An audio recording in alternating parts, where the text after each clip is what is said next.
Hello, man. So easy with HubSpot episode တွေကနေပြန်ပြီးကြိုဆိုပါတယ်ဒီနေ့ကတော့ကျွန်တော် sales team တွေမှာအဓိကပေါ့နော် sales manager အနေနဲ့ကိုယ့်ရဲ့ team member တွေကိုကိုယ်က text တွေ assign ချခြင်းနဲ့ဆိုရင်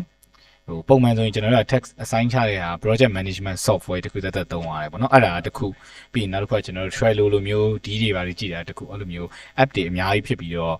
ဒီ sales manager အနေနဲ့အလုပ်ရှုပ်တယ်ပေါ့နော်ဆိုတော့ကျွန်တော် HubSpot CRM လာသုံးမယ်ဆိုရင်အဲ့လို text assign ချတဲ့ကိစ္စကအရန်ကိုကျွန်တော်လွယ်ပါတယ်နောက်ထပ် software လည်းသုံးကြမလို့ဒီ CRM ထဲမှာပဲကျွန်တော် assign ချလို့ရတယ်ဆိုတော့ကျွန်တော် sample လေးပြပေးမယ်ကျွန်တော်တို့ text တခုကျွန်တော်တို့ assign ချခြင်းနဲ့ဆိုရင်ကျွန်တော်တို့ဒီမှာကျွန်တော်တို့ဒီ text တွေကိုကျွန်တော်တို့လာလိုက်မယ်ပေါ့နော်လာပြီးသွားရင်ကျွန်တော် sales တဲ့ကျွန်တော် text တွေကိုလာလိုက်မယ်လာပြီးသွားရင်ဒီမှာဆိုကျွန်တော် text တွေကျွန်တော်ရှိမှာပေါ့နော်ဆိုတော့အဲ့နေရာမှာကျွန်တော် create text ကိုကျွန်တော်နှိပ်လိုက်မယ် okay အဲ့ဒါ text မှာကျွန်တော်တိုက်တယ်ရပါလေဥပမာ for example to follow up ပေါ့နော် to follow up client ABC client ပေါ့နော် something and then type ကကျွန်တော်တို့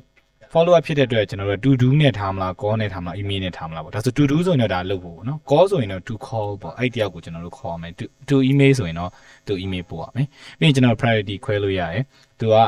priority မြင့်လားအလယ်လက်လားနှိမ့်လားပေါ့နော်ကျွန်တော်ဒီမှာတော့ priority high ကျွန်တော်ထည့်လိုက်မယ်to do ထဲမှာကျွန်တော်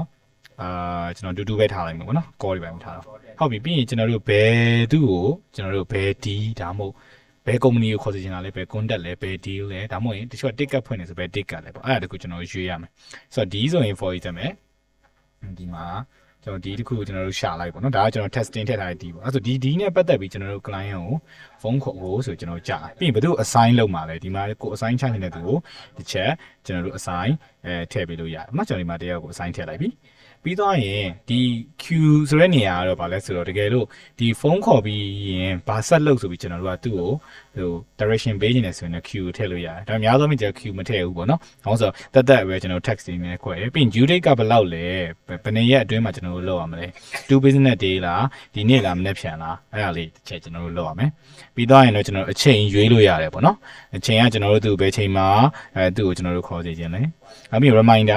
reminder တော့ဒါမတိုင်ခင်ပေါ့နော်ဘယ်ချိန်တော့မှသူ့ကိုတတိပေးစီခြင်းလဲကျွန်တော်30 minutes before ထည့်လိုက်ပြီးရင် note ဒီမှာရေးလို့ရတယ်note ကတော့ကိုပြောချင်တဲ့ဟာ note ရေးပေါ့နော်ပြီးကျွန်တော်ဒီမှာ mention ခေါ်လို့ရတယ်အဲ့ဒါကိုဘယ်သူ့ကိုလဲပေါ့နော်ကျွန်တော်ဒီမှာဆိုရင်အကျန်းကျွန်တော် mention ခေါ်လိုက်မယ်ကျွန်တော်သူ့ကိုမှာချင်တာပေါ့နော် please call ABC client and follow up about something ပေါ့တခုအကြောင်းသူ follow up လိုက်ပေါ့နော်ဒါဆိုမှ mention ခေါ်လိုက်တဲ့နဲ့သူကတခါတည်းသူပေါ်လာလိမ့်မယ်ပြီးရင် link တွေပါထည့်ချင်လားပုံတွေပါထည့်ချင်တခါတည်းထည့်လို့ရအဲ့ဒါပြီးရင်တော့ကျွန်တော်ဒီမှာ task က ready ဖြစ်တော့ကျွန်တော် create လုပ်လိုက်မယ်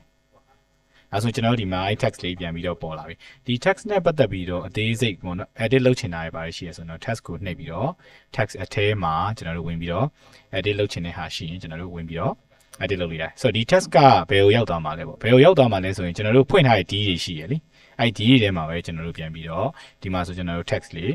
ကျွန်တော်တို့ရောက်လာတယ်ဒါလေးတစ်ချက်နှိပ်ကြည့်လိုက်ရင်ဒီမှာ detail လေးကျွန်တော်တို့ရှိတယ်ပြင်နေတာရှိရင်ပြင်လို့ရတယ်ဆိုတော့ HubSpot ကိုသုံးမယ်လားဆိုရင် sales အနေနဲ့အခြား project management tools တခုကိုတက်သုံးကြမလို့တော့ဘူး sales တစ်ခုလုံးကမနေ့မိုးလင်းတာနဲ့ရုံရောက်တာနဲ့ဒီ HubSpot CRM ကိုဖွင့်ပြီးတော့အားလုံး align ဖြစ်နေ